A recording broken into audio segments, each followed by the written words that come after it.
All right, we got this off of a guy that I think was doing a little bit of extracurricular activities, namely illegal drugs.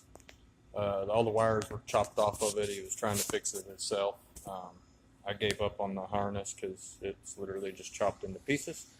And because I like and enjoy math, I'm going to show you all a little trick.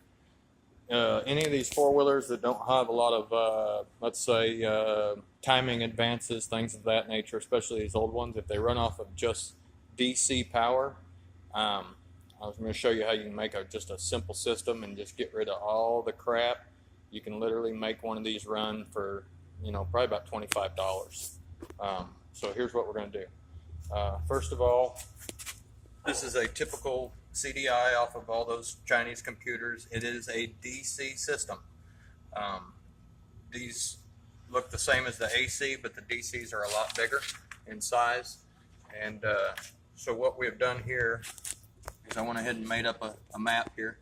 You've got your stator here. Normally you'll have 2 or 3 wires charging a system. This goes to a rectifier. Your positive is up here, clips up there, negative there, so that would go to a ground. This would be your 6-volt AC in, 6-volt AC in. It will smooth it out, and it will take to your battery, and it will charge it up.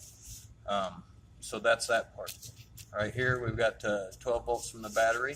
We would go up to a key switch. Once you turn the key switch on, you would have 12 volts after the key switch.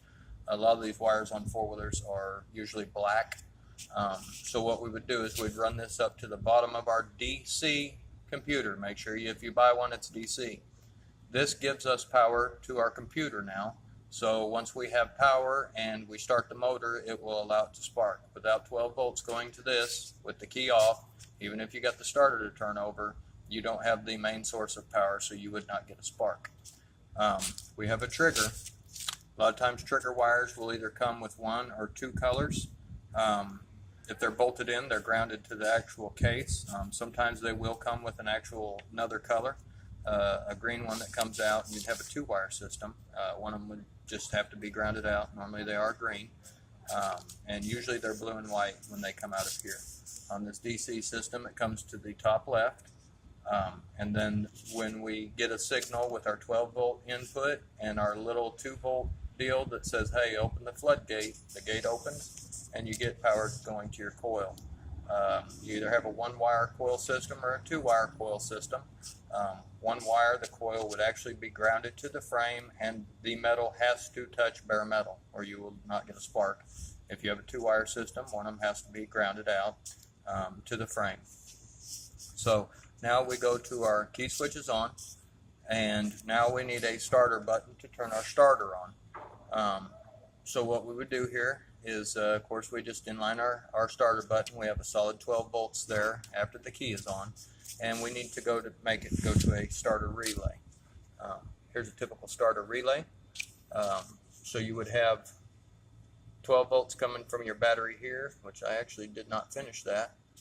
So you would have 12 volts going up to your, oh no, it's there, my bad. 12 volts going up to here, and then this piece would go to your starter relay. And just to give you a quick example, we'll pretend this is a switch.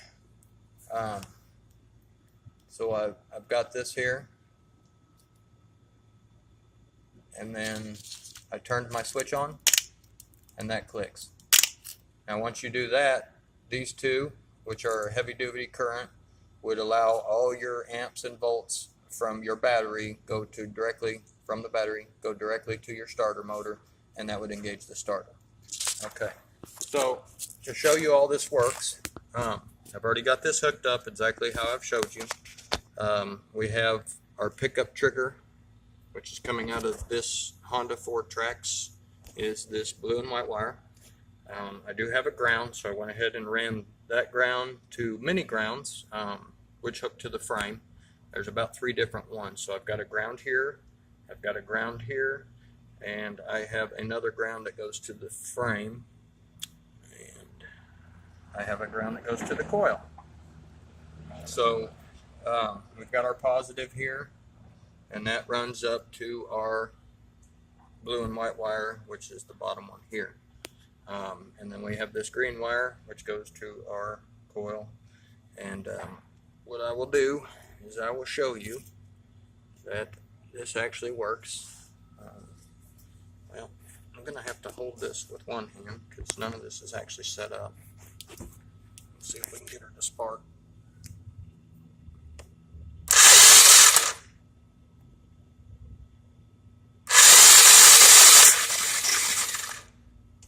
And let's see if you can see it a little bit better. Okay, so you do see it sparking. So what we're going to do is we'll go ahead and make this system a little bit longer. You can actually, if you still have your starter button, you can go down and ohm these out, find out which wires, when you put them together, make a sound. You've got a little buzzer on your ohm meter if you own one.